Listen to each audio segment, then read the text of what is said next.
Oui, oui, oui, oui, oui, oui, oui, oui, oui.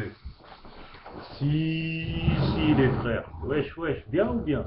Bon, écoutez, j'ai un peu de fatigue de malade. J'ai passé toute la journée à débattre de choses et d'autres, entre autres choses. Bon, tout cela est bien fatigant, ma foi. Mais bon, c'est pas grave. J'ai dit hier que j'allais faire ma vidéo, je la fais, parce que sinon, je suis constamment fatigué. Donc laisse tomber, sinon je ferai jamais de vidéo. Donc, là, c'est la troisième étape donc, de la France en tant qu'État conquérant. Donc, la première étape, si ma mémoire est bonne, on avait vu un peu ce qu'il fallait faire, c'est-à-dire vérifier toutes les finances de l'État, que ce soit les recettes, les dépenses, savoir ce qu'il faut faire, ce qu'il ne faut pas faire, trouver un nouveau moyen de faire de la recette. Deuxième étape, donc prioritaire pour moi, à mon sens, c'est de fournir les premiers moyens de nécessité aux Français. Le pain, le lait, des œufs, des trucs un peu basiques, quoi, mais genre le truc, une fois que tu as fait ça, t'es propre, tu sais que les gens y mangent. En plus de garantir, comment dire, une part financière, donc une égalité financière à tous les Français, d'où qu'ils soient, de quelque horizon qu'ils soient, de quelle que soit leur place dans la société ou dans les classes sociales actuelles. Voilà. Voilà. Actuelles. Mais bon, ça, j'en parlerai dans l'étape numéro je sais pas combien. Voilà. Mais il va falloir que j'enchaîne les vidéos puisque j'ai mis un peu 2 semaines à la refaire au lieu de la faire le soir. Encore désolé, excusez-moi les frères, excusez-moi les sœurs. Voilà. Spécial dédicace, comme d'habitude, à Dieudo et à Rasta Président, à Corinne Gouget, Force. Voilà. Et donc, je me lance dans l'étape 3. L'étape 3. Donc, l'étape 3, donc, dans la deuxième étape, on était dans le fait que il fallait absolument donc donner des points de nécessité à tous les Français. Ok, d'accord. Maintenant, comment dirais-je? Quand je parlais de donner des avantages en nature aux agriculteurs, aux éleveurs qui donnaient le lait, les œufs, les moyens de transport logistique, qu'est-ce que je voulais dire? C'est-à-dire que les agriculteurs qui participeraient à ça seraient exonérés de taxes sur les carburants. Ceux qui font le transport logistique sont complètement exonérés de payer leur essence. Ce ne serait que des compensations comme ça.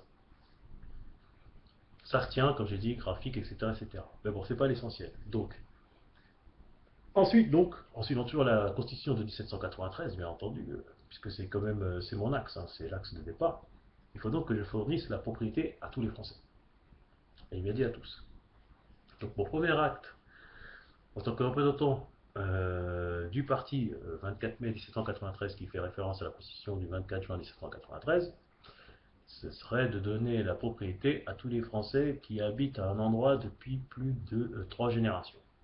C'est-à-dire, si vous habitez à un endroit depuis 3 générations, que vous payez le loyer, voilà, ou des taxes foncières par exemple, et ben je vous exonère de toute taxe foncière.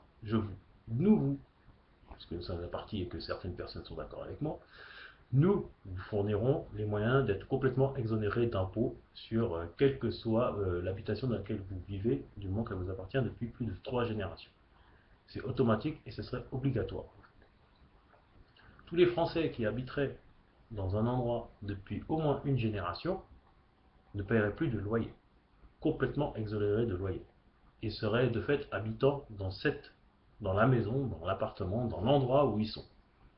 Par contre, ils devront s'acquitter des taxes foncières parce que ça ne ferait qu'une seule génération qu'ils y sont. Ensuite, donc il faut donc que je pense aux propriétaires. Les propriétaires qui sont des gens donc qui toucheront donc, nouvellement une taxe, enfin, pardon, une prime du fait qu'ils soient français. Donc, pour les propriétaires français, ça ne leur posera aucun problème, puisque je pense que là, ce qu'ils vont toucher, en gros 1500 euros, ça vaudra largement plus techniquement que le loyer qu'ils vont payer à la majeure partie des gens qui le payent. Donc voilà. Mais ça n'a rien à voir effectivement.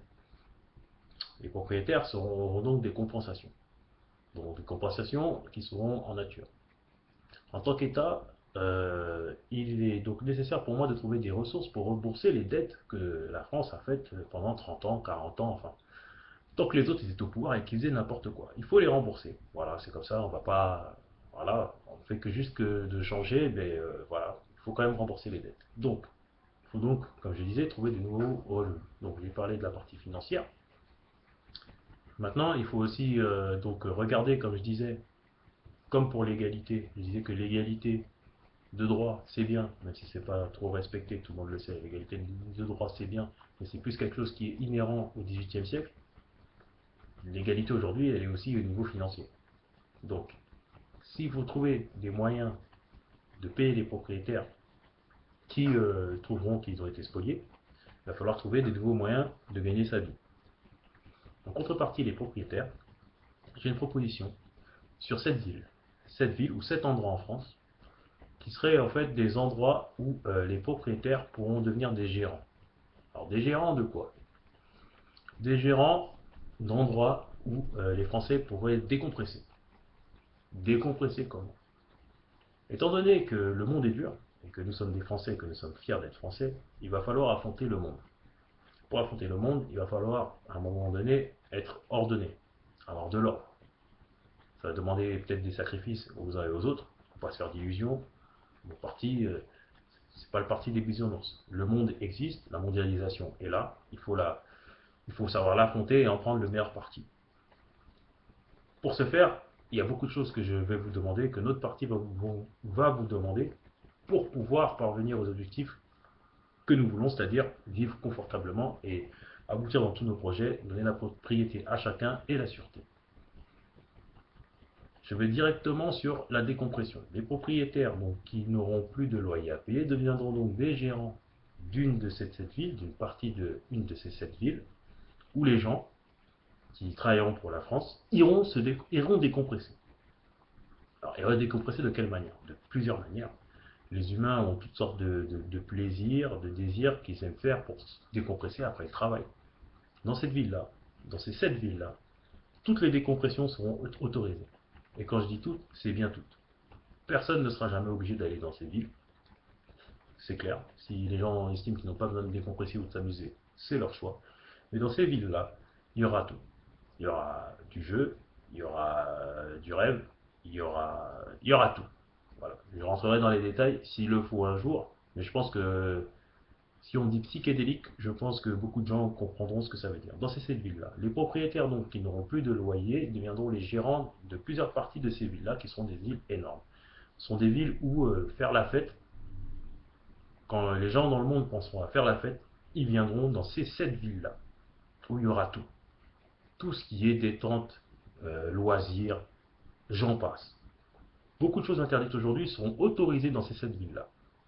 Pour moi, il est extrêmement important que les Français, que l'État choisit, aient un endroit où décompresser, parce que l'effort qui sera demandé sera tellement énorme pour qu'on puisse payer cette dette, pour qu'on puisse subvenir à tous les besoins, de tous les Français, à répartir les richesses.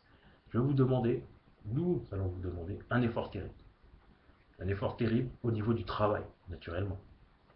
Les boulangers, les agriculteurs, les gars responsables de la logistique, c'est une première étape. Voilà. On va tous bosser dans ce sens-là. Oula, 8h35. Bon, j'ai dit que je ne vais pas des vidéos trop longues. Donc voilà, c'est la troisième étape que je voulais vous dire. C'est donc cette perspective de propriété pour chacun.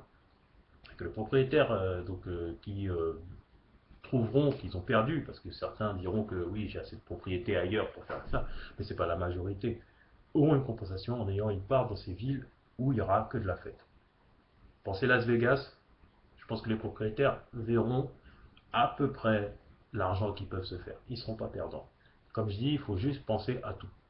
Un système que j'ai écrit il y a des années, il se tient. Comme je dis, j'ai échappé à la réalité pendant pas mal de temps. Bon, maintenant j'y remets les pieds. C'est assez effrayant, mais il y a des moyens de se battre. Voilà. Bon bah sur ce, les frères et sœurs, je ferai une autre vidéo dans quelques minutes en mode de bandeau vénère. Parce que quand même, il y a beaucoup de foutage de gueule en ce moment. Enfin bon, ça c'est une autre histoire. Donc à tout à l'heure. Et puis je ferai l'étape 4, je vais enchaîner les étapes. Je vais essayer d'en faire 10 en 2-3 jours. Voilà, bon là, je reviens d'une petite animation, comme j'ai dit, je suis bien fatigué, ne vous inquiétez pas, il y a des idées, il y a quoi faire, et il y a de quoi discuter surtout.